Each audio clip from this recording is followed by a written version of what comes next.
और चौथा वर्णन हम करने वाले हैं पुंडरीक विद्यानिधि के बारे में। तो पुंडरीक विद्यानिधि के बारे में आदि लीला 10वें अध्याय के अंदर श्लोक संख्या 14 में वर्णन आता है। पुंडरीक विद्यानिधि बड़ शाखा जानी, जार नाम लैया प्रभु कांदिला अपनी। तो महाप्रभु के स्कंद वृक्ष और शाखाएं उपशाखाएं 10वें अध्याय के अंदर जो वर्णन है, तो तीसरी बड़ी शाखा कौन थे? पुंडरीक विद्यानिधि, जो श्री चैतन्य महाप्रभु को इतने प्रिय थे कि कभी कभी उनकी उपस्थिति में अनुपस्थिति में महाप्रभु स्वयं रो पड़ते थे। तो पुंडरीक विद्यानिधि को महाप्रभु किस नाम से बुलाते थे जानते हैं? उनको एक नाम दिया था प्रेम निधि। प्रेम निधि वैसे नाम था पुंडरीक विद्यानिधि, और महाप्रभु इनको किस नाम से बुलाते थे? किसी को आइडिया है? महाप्रभु किस नाम से बुलाते थे? बाप। बाप है ना, क्योंकि ये कौन है, किनके अवतार हैं? वृषभानु महाराज के, जो राधा रानी के पिता हैं, वृषभानु महाराज के ये पिताश्री हैं। तो उनके ये श्री कृष्ण लीला में वृषभानु महाराज हैं। तो इसीलिए महाप्रभु इनको इस प्रकार से बुलाया करते थे, बाप मोर, और इस प्रकार से रोया करते थे और बोलते थे कि पुंडरीक विद्यानिधि एक जो है प्रेम के अभूतपूर्व अलौकिक खजाने हैं, निधि हैं, इसलिए प्रेम निधि, जो कि प्रेम के खजाने हैं। इस प्रकार से यह विद्यानिधि ज्ञान के हैं। बाकी आपने इनके बारे में 2 महत्वपूर्ण लीलाएं सुनी होंगी। एक जो गदाधर पंडित से मिलन है, गदाधर पंडित श्रीमती राधा रानी के विस्तार हैं, तो इसीलिए वो दीक्षा किससे लेते हैं? पुंडरीक विद्यानिधि से। तो वो मैच होता है पूरी तरीके से, राधा रानी और वृषभानु। और इसके अलावा गदाधर पंडित को कौन लेके गए थे इनके पास पुंडरीक विद्यानिधि से मिलाने के लिए? मुकुंद जो हैं वो लेकर के गए।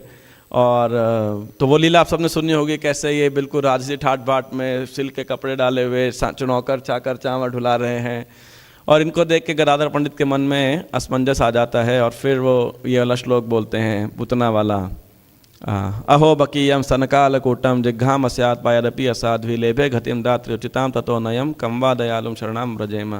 और ये पुंडरीक विद्यानिधि ऐसा 6 घंटे पता नहीं 9 घंटे जो है अंतरंग लीला में चले जाते हैं। तो गदाधर पंडित क्षमा मांगना चाहते थे उनसे, तो दीक्षा लेते हैं।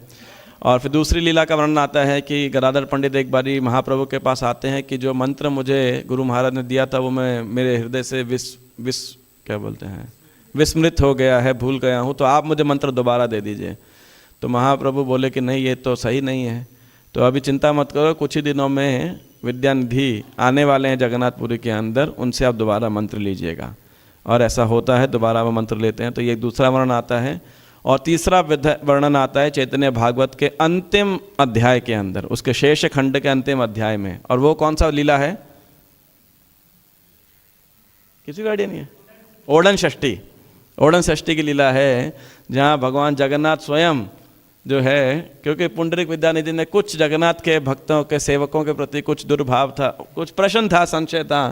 तो रात में आके जगन्नाथ जी ने उनके गाल पे खूब जो है लेफ्ट राइट अपना हस्ताक्षर दिया उन्होंने, जगन्नाथ जी ने, है ना। ऐसे तो देखने में जगन्नाथ के हाथ नहीं है, लेकिन भगवान फिर भी हस्ताक्षर कर सकते हैं। तो और अगली सुबह उनका पूरा जो गाल फूला था, तो स्वरूप दामोदर ने पूछा उनसे, गोस्वामी ने, ये कैसे हुआ? तो पूरी घटना बताते हैं वो, और स्वरूप दामोदर कहते हैं आप इतने भाग्यशाली हो, है ना। तो एनी हाउ, तो पुंडरीक विद्यानिधि के बारे में ये सब जो है प्रभा जी लिख रहे हैं। पुंडरीक विद्यानिधि के जीवन की एक अन्य घटना जगन्नाथ मंदिर के पुजारी की निंदा करने से संबंधित है, जिसके दंड स्वरूप जगन्नाथ प्रभु ने स्वयं उनके मुंह पर शपथ लगाई। इसका उल्लेख चैतन्य भागवत अंत्यखंड के अध्याय 7 में हुआ है। 10 अध्याय हैं समहाउ, इसमें यहाँ 7 लिखा है, मेरी मेमोरी 10th के अंदर। एनी हाउ, तो अंतिम शेष खंड के अंदर या अंत्य खंड के अंदर है। श्री पुंडरीक विद्यानिधि की जय। पुंडरीक विद्यानिधि की और ख़ास बात थी, ये गंगा जी के किनारे दिन में नहीं जाया करते थे, ये रात में जाया करते थे। इनको बड़ा दुख लगता था, लोग गंगा में स्नान करते हैं, कपड़ा धोते हैं, खेल कूद करते हैं, तो इनकी गंगा के प्रति बड़ा आदर था। तो रात में दर्शन करके, प्रणाम करके और आचमन करके 3 बूंद आते थे कि कैसे ये तो विष्णुपदी हैं, इनमें कैसे कोई पैर डाल सकता है। तो ये एक भक्त का भाव है। दूसरा, जब हम स्नान करते हैं तो हमारा भाव रहता है कि गंगा जी पवित्र हैं और उनका संग करने का, उनकी कृपा लेने का एक तरीका है स्नान करने का। लेकिन कई भक्त जो हैं उनका ये ऐसा भाव रहता है।